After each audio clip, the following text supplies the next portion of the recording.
So வந்து பார்த்தீங்கன்னா இது Hyundai கிராண்ட் i10. இந்த போர்டு கம்ப்ளைண்ட் என்ன பார்த்தீங்கன்னா ஆன் பண்ணால் வந்து பார்த்தீங்கன்னா ஷார்ட் ஆகுது, இக்னிஷன் எதுவும் வரல. இப்போ வந்து பார்த்தீங்கன்னா நான் இப்போ சப்ளை வந்து ஆன் பண்ணுறேன். பார்த்தீங்கனாலே தெரியும் உங்களுக்கு ரீடிங் மாறிச்சு, ஷார்ட் ஆகிடுச்சு. இப்போ நம்ம இதை கழட்டி நம்ம இதை ரெடி பண்ண போகிறோம். இந்த i10 போர்டு வந்து பார்த்தீங்கன்னா ஷார்ட் ஆகி ஆம்பரேஜ் அதிகமாக எடுத்தது. இப்போ நம்ம வந்து இக்னிஷன் கொடுப்போம். இக்னிஷன் கொடுத்தோன்னே பார்த்தீங்கன்னா ஆம்பரேஜ் லெவல் வந்து கன்சியூமருக்குள்ளே தான் இருக்குது. ஏன்னா வந்து பார்த்தீங்கன்னா ஒரு போர்டு மினிமம் வந்து பார்த்தீங்கன்னா 300 மில்லியாம்ஸ் to 200 மில்லியாம்ஸ்குள்ளே தான் கன்சியூம் பண்ணோம்.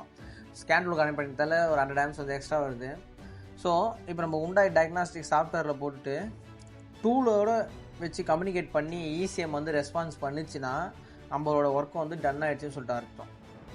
சரிங்களா? இப்போ இது வந்து பார்த்தீங்கன்னா கிராண்ட் i10. இது மேனுவல் செலக்ட்டு ஜென்ரல் ஏரியாவில் grand i10 2014 1.2. So read fault code கொடுத்தோம்னா ஆஸ் யூஸ்வல் எது இல்லையோ அதுக்கான இது வரும். இது வந்து போர்டு வந்து இப்போ ஓகே.